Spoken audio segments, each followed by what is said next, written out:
Welcome to Dental Tech Now. Today, our guest is Max Lobovsky. Max is the CEO and co-founder of Formlabs. Formlabs is a spinoff from the MIT Media Lab and one of the most successful American 3D printing companies known for democratizing 3D printing and making it more affordable to everyone. I'm Ankush Venkatesh. I'm the entrepreneur of additive manufacturing here at Glidewell.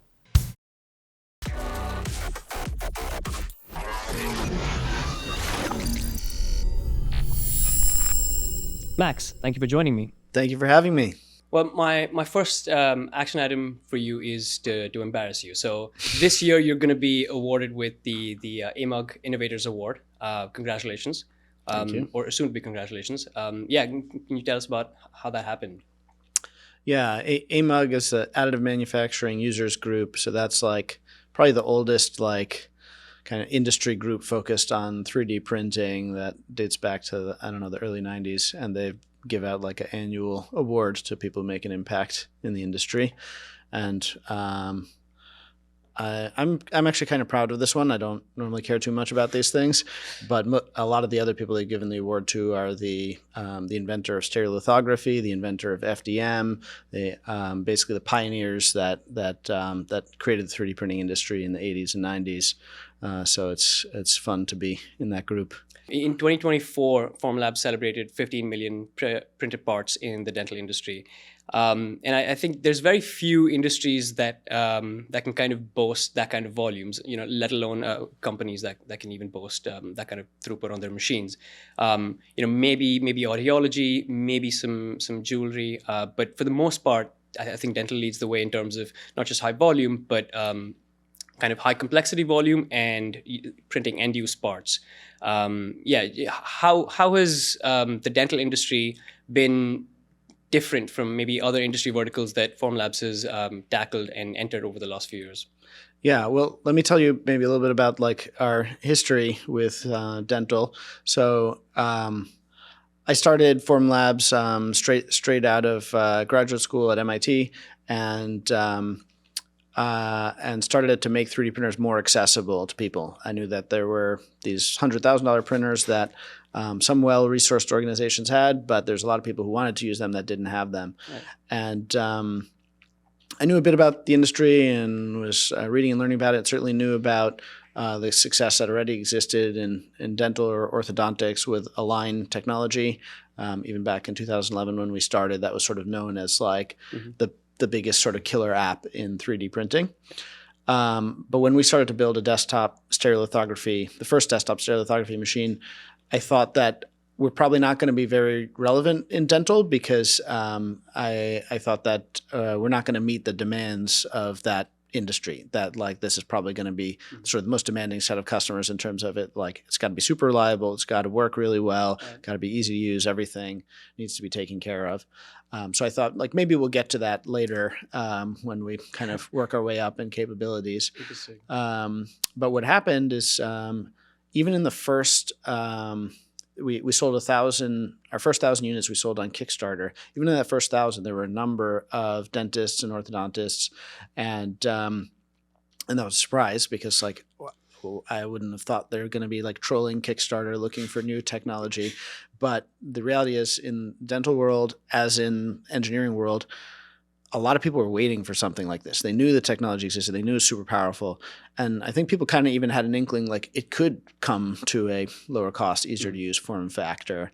So when they saw that, they said, okay, I'm going to give this a try.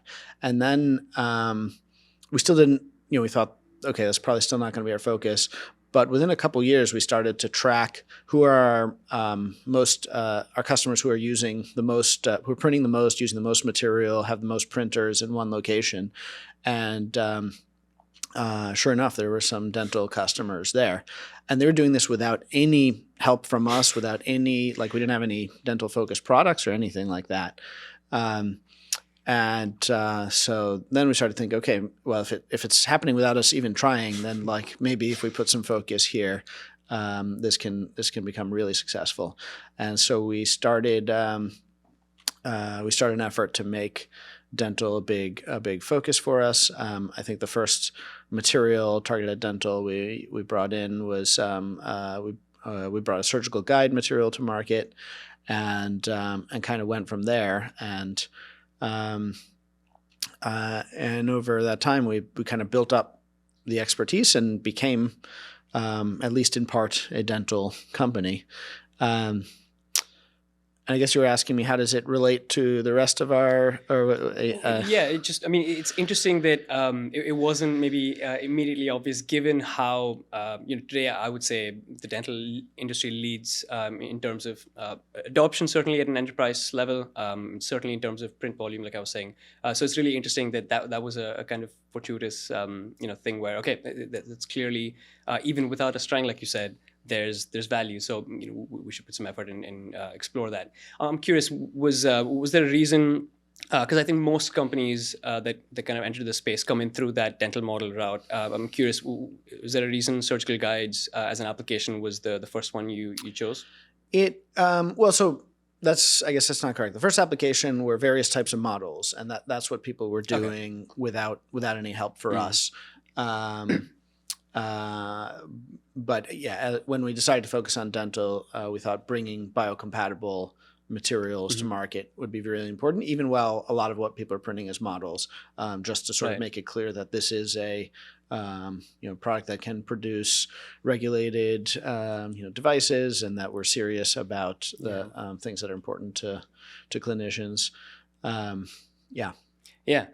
think a few weeks ago, after Stratasys' Q4 results, I think one of the focuses of the restructure that they did last year, after raising some money, they even mentioned that right now, dental still about holds one third roughly in terms of everything that they do.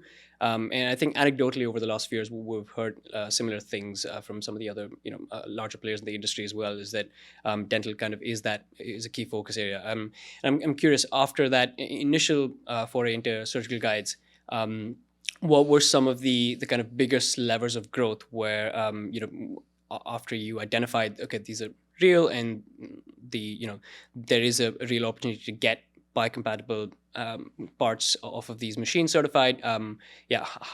What were some of the biggest kind of inflection points over the last few years? Because I mean, right now Formlabs boasts an impressive portfolio of end-to-end dental applications, everything from precision models to surgical guides, like you said, and your dental night guard flex materials as well. So yeah, I'm curious. Yeah, there's been a bunch of milestones along the way. So we've had 4 major generations of our printer hardware. So we're on Form 4 today. With each generation, we're making pretty big jumps in print speed, but probably more than anything in reliability. So we really rigorously track the print success or print failure rate coming off our machines, and that guides a lot of our development. So each generation, we just keep pushing that number lower and lower. So that's one kind of big area. And then, as well as speed. So Form 4 alone, I think, jumped about 3 or 4 times in speed from Form 3. So since the beginning, we're probably 10 times faster than Form 1. Then there's the materials. So we've steadily expanded that portfolio, added Class 1 materials, then Class 2 materials, like splint materials and denture materials. And then on the software front, what we really focus on is ease of use, because my perspective is, especially now that there is a great materials portfolio, like the big limiter to adoption for people using these things in a chairside or clinical setting is ease of use. There's a lot of things that go into scanning, designing a part, and printing it, and kind of post-processing steps. And there's a lot of room for it to go wrong. So what we focus on is where can we streamline that process and make it easier to go from that scan to a useful part. And it's that same kind of focus on print success, but it's not just about did the print come out well, but did you get a useful device or part out at the end? And that's still not. It's not as good as it needs to be for really widespread adoption in a clinical setting. Yeah, I think I agree with you, and we will touch on chairside printing in a few minutes. Like you said, the most recent generation of form machines have 3x, 4x the speed. I think generally speed as a trend over the last few years is something that we've seen has gotten certainly better and better. We've also gotten more kind of maybe lower price machines. A lot of it coming. Some of them are from Asian manufacturers. Some of them are innovators like yourselves. With that speed and in the product development life cycle, how important has materials co-development kind of become? Like, is there a slightly different approach where before they maybe operated in silos, but now that they kind of have to really be tied into like the actual hardware and how tightly is that feedback loop closed? Yeah, so I think for any of the sort of more high performance or leading edge applications, like really great denture, for example, you need machines and materials that and software and kind of a whole system that's designed together, because you're kind of pushing the limits of what the technology can do. Right. And then for some sort of more standardized applications, it's like a orthodontic aligner.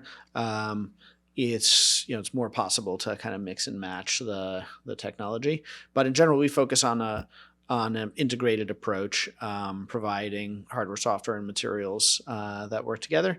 At the same time, we have an open system and people can bring other materials to it, but the vast majority run kind of our system end to end.